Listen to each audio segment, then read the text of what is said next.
अस्सलाम वालेकुम, कैसे हैं आप सब? ठीक है, उम्मीद आप सब खैर खरीद से होंगे। अच्छा, तो आज की वीडियो में मैंने आपको बताना था कि आपने ना लिंक्डइन की सबसे पहले तो आपने प्ले स्टोर पे जाके उसको इंस्टॉल कर लिया। उसके बाद आपने वहाँ पे अकाउंट बना लिया। अकाउंट बनाने के बाद मैंने आपको बता दिया कि आपने वहाँ पे अपनी प्रेजेंस को किस तरह बढ़ाना है। ठीक है, आज मैं आपको बताता हूँ कि आपने अपनी जब आप प्रोफाइल व्यू में जाएंगे, ठीक है, प्रोफाइल व्यू में जाने के बाद वहाँ पे काफ़ी अच्छी खासी डिटेल्स हैं जो कि आपने फिलअप करनी है। सबसे पहले तो मैं आपको बताता हूँ, जो प्रोफाइल पिक्चर है ना आपकी, वो बहुत मैटर करती है। ठीक है, वो इस तरह कोई सेल्फी वगैरह नहीं होनी चाहिए जो वो आपके बैकग्राउंड में कोई दरख्त नज़र आ रहे हो या पीछे कोई गाड़ी नज़र आ रही हो। मतलब वो आपने कोई कैजुअल सी ना पिक्चर प्रोफाइल आपने नहीं लगानी। ठीक है, आपने ना तो कोई गाड़ियों की पिक्चर लगानी है, ना मतलब कि आपने कोई फूलों की पिक्चर लगानी है। मतलब आपने अपनी एक प्रोफेशनल पिक लगानी है। या तो आप वो किसी सॉलिड बैकग्राउंड के साथ भी पिक्चर लगा सकते हैं, और ज़रूरी नहीं है आप मतलब मैं ये नहीं कह रहा कि आप सेल्फ़ी नहीं लगा सकते, लगाएं, लेकिन वो भी ऐसा प्रोफेशनल सेल्फ़ी आप लगा सकते हैं जिसमें आपने अच्छे कपड़े पहने हुए हों। ठीक है, जिसमें आपको पूरा फेस नज़र आ रहा हो।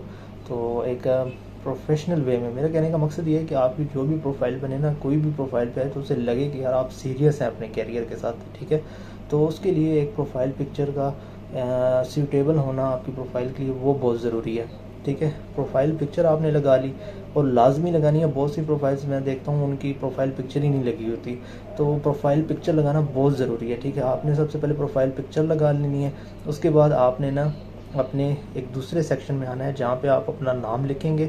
ठीक है, उसके first name, second name, middle name, last name. ठीक है, ये लिखने के बाद आप उसके बाद आप आएंगे हेडलाइन पे। हेडलाइन बेसिकली क्या चीज़ है? हेडलाइन में आपने लिखना होता है कि आपका टाइटल क्या है इस टाइम, आपका मतलब कि क्या कर रहे हैं आप। इंटर्न हैं तो intern eight, for example intern eight XYZ company. ठीक है, आप इस तरह लिख लेंगे। ठीक है, उसके बाद आप फॉर एग्जांपल आप इस तरह भी लिख सकते हैं कि आपकी जो स्किल्स हैं, ठीक है, जो काम आपको अच्छे से आता है। फॉर एग्जांपल आपको CV राइटिंग, या आपको कंटेंट राइटिंग, या आपको डिजिटल मार्केटिंग आती है, तो आप इस तरह लिख सकते हैं content writing slash digital marketing slash marketing slash sales slash business development. तो आप इस तरह की एक हेडलाइन बना सकते हैं। ठीक है, जो भी आपकी प्रोफाइल को देखेगा तो उसको शो हो जाएगा कि आप इस फील्ड में काम करते हैं और आप इस चीज़ के एक्सपर्ट हैं। ठीक है, तो एक वो आपकी हेडलाइन आ जाएगी। दूसरे नंबर पे आपने अपनी लोकेशन वगैरह ऐड करनी है कि आप कहाँ से बिलोंग करते हैं। अगर आप इस्लामाबाद में रहते हैं और इस्लामाबाद में जॉब कर रहे हैं तो आपने वो ऐड करना है।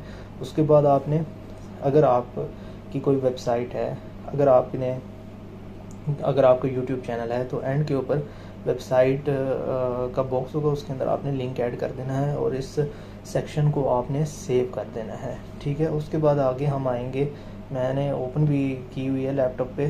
तो उसके बाद जो सेक्शन आएगा वो आएगा अबाउट का सेक्शन आएगा। ठीक है, सेकंड जो सेक्शन है वो अबाउट का सेक्शन है। उसमें अब आपने क्या ऐड करना है, उसमें आपने ना अपनी CV के ऊपर जो भी ऑब्जेक्टिव लिखा हुआ है ना, या आपने कोई भी कैरियर ऑब्जेक्टिव लिखा हुआ है CV के ऊपर, वो आप वहाँ से कॉपी पेस्ट करके यहाँ पे ऐड कर सकते हैं। ठीक है, अबाउट में। और तीसरे नंबर पे जो सेक्शन आता है वो है एक्सपीरियंस का। अब आपने एक्सपीरियंस किस तरह ऐड करना है? सबसे पहले आपने इंटर्नशिप जो आपने की है ना, वहाँ से आपने शुरू करना है, और आप जो अभी इस टाइम जो जॉब कर रहे हैं ना, वहाँ तक आपने अपना एक्सपीरियंस डालना है, कंप्लीट एक्सपीरियंस डालना है।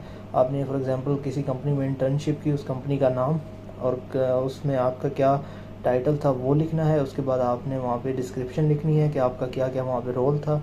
उसके बाद आपने उसमें डिस्क्रिप्शन के बाद आपने डेट मेंशन करनी है कि कहाँ से कहाँ किस महीने से किस महीने तक आपने इंटर्नशिप की थी।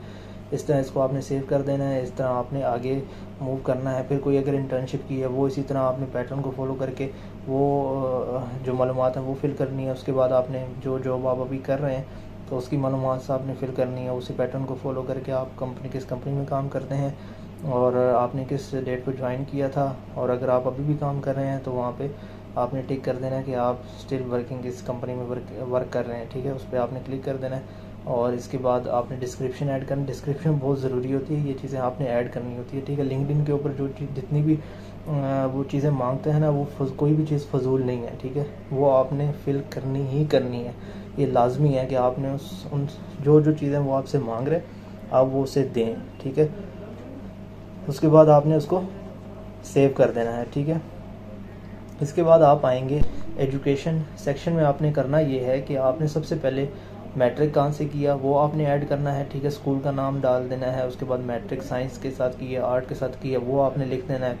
कब से कब तक की थी वो आपने ऐड करना है, ग्रेड आपके क्या थे वो ऐड करना है, और आपकी एक्टिविटीज़ स्कूल कॉलेज में क्या एक्टिविटीज़ थी वो आपने ऐड करनी है। ये चीज़ें लाजमी ऐड करनी है। लिंक्डइन ये मांगता है तो उसकी कोई ना कोई वजह है, ठीक है। जब भी कोई आपकी प्रोफाइल पे आएगा तो उसको नज़र आएगा कि हाँ आपने यहाँ से मैट्रिक की क्या, उसके बाद यहाँ से आपने एफएससी की, उसके बाद आप ये डिग्री कर रहे हैं या ये आप डिग्री कंप्लीट कर चुके हैं या आप ये डिग्री कर रहे हैं, ठीक है। ये चीज़ें उसको शो होती हैं, इससे एक अच्छा इंप्रेशन जाता है। बहुत सी प्रोफाइल्स ऐसी होती हैं जिसमें एजुकेशन ऐड ही नहीं होती, उन्होंने एजुकेशन ऐड ही नहीं की होती। इससे उसको कोई आपकी प्रोफाइल पे आएगा उसको किस तरह पता चलेगा कि आपने किया क्या हुआ है, ठीक है, आपने किस यूनिवर्सिटी से क्या डिग्री ली हुई है, तो वो उससे उसको नहीं पता चलेगा। तो ये बहुत चीज़ें ज़रूरी होती हैं। तो ये लाजमी आपने ना इसी तरह जो मैट्रिक आप ऐड कर लेंगे, उसके बाद आप एफएससी को वही पैटर्न फॉलो करके आप एफएससी की इन्फॉर्मेशन फिल कर लेंगे, और इसी तरह जो जिस यूनिवर्सिटी में आप अभी हैं या आप ग्रेजुएट हो चुके हैं वो इन्फॉर्मेशन आप फिल कर लेंगे। इस तरह आपका एजुकेशन जो सेक्शन है वो कंप्लीट हो जाएगा। इसके बाद आ जाते हैं लाइसेंस एंड सर्टिफिकेट्स पे। अगर आपने कोई लाइसेंस और सर्टिफिकेट लिया हुआ है, ठीक है, तो फिर आपने लाइसेंस एंड सर्टिफिकेट के सेक्शन में जाके वो ऐड करना है। अब आप लाइसेंस एंड सर्टिफिकेट्स में क्या मतलब फॉर एग्जांपल आपने कोई लाइसेंस लिया हुआ है, उस सर्टिफिकेट अगर आपने कोई लिया हुआ है उस सर्टिफिकेट का नाम, ठीक है, उसका टाइटल और कहाँ से लिया उसका नाम, और वो कब आपको इशू हुआ था वो डेट वगैरह आपने मेंशन करनी है, और उसकी क्रेडेंशियल आईडी, उसको कोई ये ख़ास आईडी या रजिस्ट्रेशन नंबर उसका होता है वो आपने वहाँ पे ऐड कर देना। तो अगर आप इंजीनियर हैं, ठीक है, आप इंजीनियर हैं तो आप पीईसी से रजिस्टर्ड होंगे, तो वो पीईसी की जो आपको सर्टिफिकेशन मिली हुई है वो भी आप यहाँ पे ऐड कर सकते हैं। इसके साथ साथ आपने अपनी स्किल्स सेक्शन में जब आप आएंगे स्किल्स सेक्शन में, तो आपने वहाँ पे अपनी स्किल्स ऐड करनी है। जो स्किल्स आप जिस फील्ड से बिलोंग करते हैं, electrical, mechanical, civil, computer science, software engineering, ठीक है, बिज़नेस की आप रिलेटेड फील्ड है, तो आप जिस फील्ड में काम कर रहे हैं या जो चीज़ें आपको आती हैं, ठीक है, आपको लगता है कि यार ये चीज़ें मुझे आती हैं और मैं इसमें एक्सपर्ट हूँ, वो आपने स्किल्स यहाँ पे ऐड कर लेनी है। उसके बाद कोर्सेज़ वगैरह आपने अपनी यूनिवर्सिटी में कौन से कोर्सेज़ लिए, ठीक है, वो ऐड कर दें यहाँ पे, ठीक है। अगर या जो आप अभी जिस फील्ड में काम कर रहे हैं और वो आपने जो जिस फील्ड में आप काम कर रहे हैं और वो कोर्सेज़ उसी के मिलते जुलते कोर्सेज़ अपनी यूनिवर्सिटी में पढ़ें, तो वही कोर्सेज़ यहाँ आप ऐड कर दें, तो एक अच्छा इंप्रेशन जाता है।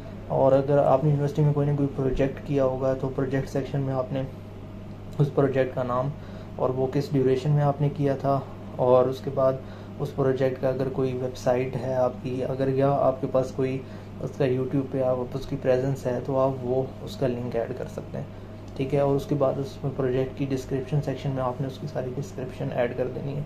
खुद से लिखने की ज़रूरत नहीं है, आपने जो भी थीसिस जमा कराया था यूनिवर्सिटी के अंदर वहीं से उसकी समरी को कॉपी करें और यहाँ पेस्ट कर दें, सिंपल इज़ डैट। और लैंग्वेजेस में जाके लैंग्वेज सेक्शन में जाके आपको जो लैंग्वेज आती है वो आप ऐड कर दें, ठीक है। और इसके साथ साथ आपकी इंटरेस्ट वगैरह लाजमी यहाँ पे अपने इंटरेस्ट सेक्शन में शो किया करें कि आप टॉप वॉइसेस आपने किन को फॉलो किया हुआ है, ठीक है। कुछ ऐसी लिंक्डइन पे बड़ी पर्सनैलिटीज़ हैं जिनके अच्छे खासे फॉलोअर्स हैं, ठीक है, जो आपकी फील्ड से रिलेटेड है, आप उनको फॉलो करें, ठीक है। आप कंपनीज़ को फॉलो करें, ठीक है। जब आप कंपनीज़ को फॉलो करेंगे आपके इंटरेस्ट सेक्शन के अंदर वो शो होंगी। आपने जो ग्रुप फॉलो किए हुए हैं, ठीक है, अपनी फील्ड के रिलेटेड या कोई ऐसी स्किल्स के रिलेटेड जहाँ पे आपको स्किल्स हासिल कर सकते हैं, ठीक है, वो ग्रुप सब ज्वाइन करें, ठीक है। वहाँ पे लिंक आते हैं, वेबिनार्स होते हैं, उससे आप चीज़ों को सीख सकते हैं। इसके बाद न्यूज़लेटर्स अगर आपने कोई पब्लिश किया हुआ है या किसी को फॉलो किया हुआ है तो वो आपको यहाँ पे शो होगा। स्कूल्स वगैरह, स्कूल्स, यूनिवर्सिटीज़, कॉलेजेस आपने जो फॉलो किए हुए हैं तो फिर आपके स्कूल सेक्शन में वो चीज़ें शो होंगी। तो ये बताने का मकसद ये था और ये वीडियो बनाने का मकसद ये था कि मैंने बहुत सी प्रोफाइल्स विज़िट की हैं, उसमें ये चीज़ें मिसिंग होती हैं। तो यकीन करें लिंक्डइन आपसे जो चीज़ मांगता है वो आप उसे प्रोवाइड करें और सेव करते रहें, ठीक है। कोई भी चीज़ आपने मिस नहीं करनी, ठीक है। जो चीज़ें लिंक्डइन आपसे मांग रहा है आपने उसको देनी है और उसको सेव कर देना है। तो फिर आप अपनी प्रोफाइल देखिएगा कि आपकी प्रोफाइल आपको खुद ऐसा प्रोफेशनल लगेगी। और लिंक्डइन बेसिकली प्लेटफॉर्म ही प्रोफेशनल्स के लिए है, ठीक है। ये कोई फेसबुक, ट्विटर और इंस्टाग्राम नहीं है जिसको हम मतलब ऐसा कैजुअल यूज़ के लिए यूज़ करें। इस प्लेटफॉर्म से आप फ़ायदा उठाएं, ठीक है। बहुत अच्छा प्लेटफॉर्म है जॉब सर्चिंग के हवाले से, ठीक है। इस टाइम मार्केट में सबसे अच्छा प्लेटफॉर्म जो है जॉब सर्चिंग के हवाले से वो यही है, और कोई भी प्लेटफॉर्म मार्केट में इस टाइम फ़िलहाल, ठीक है, कोई भी रिस्पॉन्सिव प्लेटफॉर्म है ना वो लिंक्डइन है, ठीक है। जिसमें आप सीवी भेजेंगे, ईमेल करेंगे, या उसको अगर आप मैसेज सेक्शन में जाके उनको अगर आप मैसेज करते हैं, ठीक है, रिप्लाई ज़रूर आएगा, ठीक है। अगर आपकी सीवी उस जॉब डिस्क्रिप्शन से मैच करेगी, ठीक है, और अगर आपकी पास वो स्किल्स जो आपने मेंशन की होंगी जो जॉब डिस्क्रिप्शन को मैच करेंगी, तो वो रिक्रूटर आपको लाजमी कंसिडर करेगा, लाजमी आपको इंटरव्यू के लिए बुलाएगा। वो बात की बात है कि आप इंटरव्यू क्लियर करते हैं या नहीं करते। वो इंटरव्यू क्लियर करना वो एक अलग चैप्टर है, वो एक अलग वीडियो मैं उस पर बना दूंगा कि आप इंटरव्यू को किस तरह क्रैक कर सकते हैं। अगर आपको ये वीडियो अच्छी लगे तो लाइक, शेयर, कमेंट करें और चैनल को सब्सक्राइब करें। मिलते हैं नेक्स्ट वीडियो में, तब तक के लिए अपना ख्याल रखिएगा। अल्लाह हाफिज़।